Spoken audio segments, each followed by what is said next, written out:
Ay, ang taray! Welcome back sa ating channel, mga Itechi Warrior.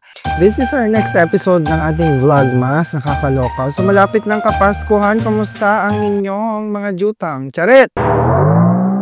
In today's video, talaga naman, babalikan natin si Boca. Charot!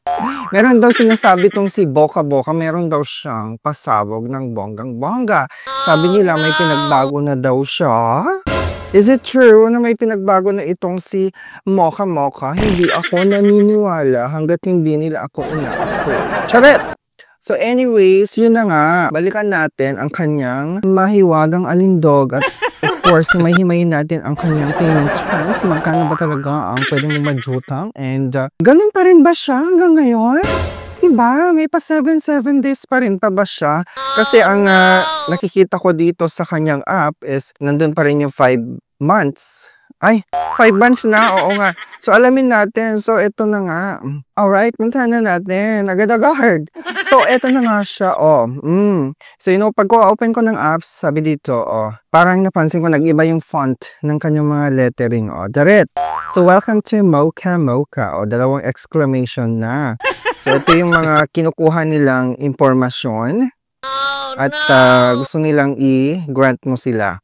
Location, SMS, camera, calendar. So pagka-okay mo, ito nga, nanghingi siya ng permiso to take pictures and record video daw. And of course, yung location, hindi mawawala yan. And the calendar, ganun pa rin, calendar, nandun pa rin siya. And of course, to send and view SMS and messages. Talaga. So ito na nga, pagka-okay natin, kunwari, di ba? So ito na nga siya. Ang kanyang maximum loan amount is 50,000 pesos.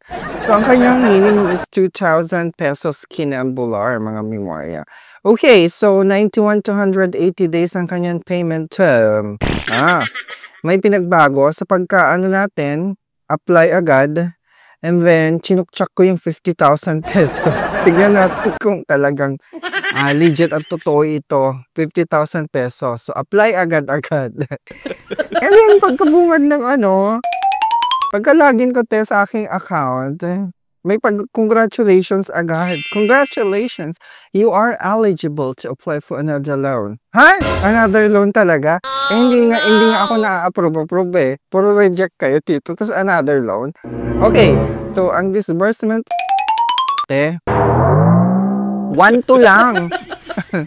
1,200 lang ang kanya amount. Nakakaloka. So, meron siyang terms of 3 months, 3 terms, 4 terms, at 5 terms. Okay, 180 days pa rin siya. Okay, let's see. Kunwari 3 terms siya, no? So, 3 months yung 3 terms. If I'm not mistaken. So, ang first payment is December 25. Today is December 18. 18, 19, 20, 21, 22, 23, 7 days. 7 days pa rin. Okay, nakakaloka. Pero may kakaiba dito, te. May dinagdag sila. May pa credit limit increase up to 50,000. Sandali. Wait lang. Ilang zero? 5,000. Up to 5,000 pesos. Sabi kanina 50,000 pesos. Kasi nga naging 5,000. So, ganun siya. Alamin natin. Upload credit documents to increase your limit daw. Papaano ite? So, ito. Pag mag-upload ka daw ng document mo like bill, identification, sociality, and shopping. So, kung ano sa bill, kailangan tax certificate para ma-increase yung credit limit mo. BIR. Tapos may pa-payroll, kung gusto bank statement, tapos yung identification to pwedeng PRC or employee badge or ID. Tapos itong sociality na sinasabi nila, pwede kang magdagdag ng guarantors or co-makers. Tapos yung social media account mo, ililink mo, nakakaloka. Tapos dito naman sa shopping, you can, upload documents with your Shopee and Lazada. Daming hanash! So, syempre, i-check natin. So, okay. So, itong 3 terms na sinasabi niya, meron siyang 3 schedules. Okay. So, yung first schedule, ang kanyang first repayment is December 25. Sabi ko sa inyo, 7 days pa rin siya. So, ang amount, di ba, yung total amount na, kunwari, jujutangin natin is 1.2. Sinagad ko na. Ang principal is 600. Tapos, 252 pesos ang kanyang fee. Hindi ko alam kung anong fee yan. Interest ba yan? Service fee ba yan? Application fee ba yan? Hindi siya specified. Tapos, yung sa schedule 2, okay, naging January 1, 2025. 7 days pa rin. Which is 600 pa rin. Okay. Sa schedule 3, alamin nyo, June 16 na. Ang layo. Ang layo na, tita. Pero 0 na lang babayaran mo. So, ibig sabihin, wala ka lang babayaran. Pero, magbabayad ka ng fee. Which is 60 pesos. Nakakaloka. So, bawing-bawi na sila sa dalawang schedule which is 14 days in totality. Okay? Kasi 600 eh. So, 606 is 1-2. Diba? Okay. 1-2 yun. Sumahin mo yung, so, every schedule, magkano babayar? 600 plus 252. Tapos, sa last schedule, 0 na lang. So, bawing-bawi na sila dun sa schedule 1 and 2. Luging-lugi ka pa kasi ang sinasabi dito, 3 terms. Diba? Ang inasahan natin, 3 terms yun. Kaso, misleading pa rin siya. Okay. So, dito naman sa 4 terms na sinasabi, Schedule 1, Schedule 2, Schedule 3, and Schedule 4. Same din, tita. Pero bumaba nga lang yung principal and the fee because the longer the terms, the lower the principal and fee na babayaran mo. So, same taktika. Okay. Sa last schedule niya, Schedule 4, 0 principal. Pero, 60 pesos fee. Kaloka, diba? Hay, eto na. 5 terms, ganun din. Bumaba nga lang siya.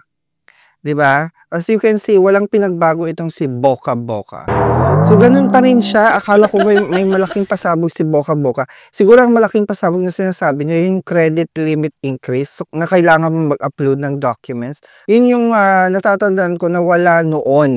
Okay? Walang ganyang feature yung si Boca Boca noon. Previously nung nireview natin. So, if gusto nyo kalkalin yung mga videos ko about Boca Boca, you can go back to those videos para alamin niyo. Pero there's no major change or major kinambular or improvement na pwedeng ipagmalaki kay Mocha Mocha. Tapos, eto na. We regret to inform you that today's lending amount has reached its limit. Ay, may ganon? We understand that this might be disappointing, and we want you to know that we are actively working to better serve all our users. We encourage you to try again at a later date. So, wala na silang pondo? Ganun ba yan? Nakakaloka, wala ng pondo. Just for Lord, thank you for your understanding and continued trust in us. If you have any questions or need further assistance, please do not hesitate to contact our support team. Kaloka! Kala ko naman may major changes or improvement. Ayun pala yung dinagdag nila. Yung credit limit increase, up to 5,000 pesos lang. Sabi kanina, up to 50,000 pesos ang maximum loanable amount. Namalikmata ako. 3 lang pala yun. 5,000 pesos. I-check nyo nga sa inyo kung same ba tayo, 50,000 pesos ba? Or 5,000 pesos lang talaga. Okay, can you please comment below kung anong experiences ninyo dito sa Mocha Mocha? Magkano ba talaga ang loanable amount, yung maximum? At magkano talaga ang nakuha ninyo? Buo bang nakuha ninyo yung yung niloan nyo? Any updates na napapansin nyo dito sa Boca Boca na ito, paki-comment naman below. Sa lahat ng hindi pa nakakapag-subscribe sa aking channel, baka naman mag-subscribe naman kayo. Click the notification bell para every time na magkakaroon tayo ng ganitetshiwang mga pa-video review. Patungkol sa mga loan apps, syempre kayong unang madjajambunan ng chika bam boom. And, pa-follow na rin ang aking TikTok and Facebook account. Diba? Doon tayong maawara ng bonggang-bongga. Baka naman, mga memorya. Oh my God! Nandito ka pa? Madam Jutageres! Nagkakaloka. Biglang umeksend na naman ilang days ka lang, nawawala, Madam Jutageres. Saan ka ba galing? Busy-busy ba ang schedule mo, Madam Ju Tangier? Bakit ngayon ka lang nanampal? Anyways, yun lang. Kakaloka. Aawayin ko na tong si Madam Ju Tangier eh.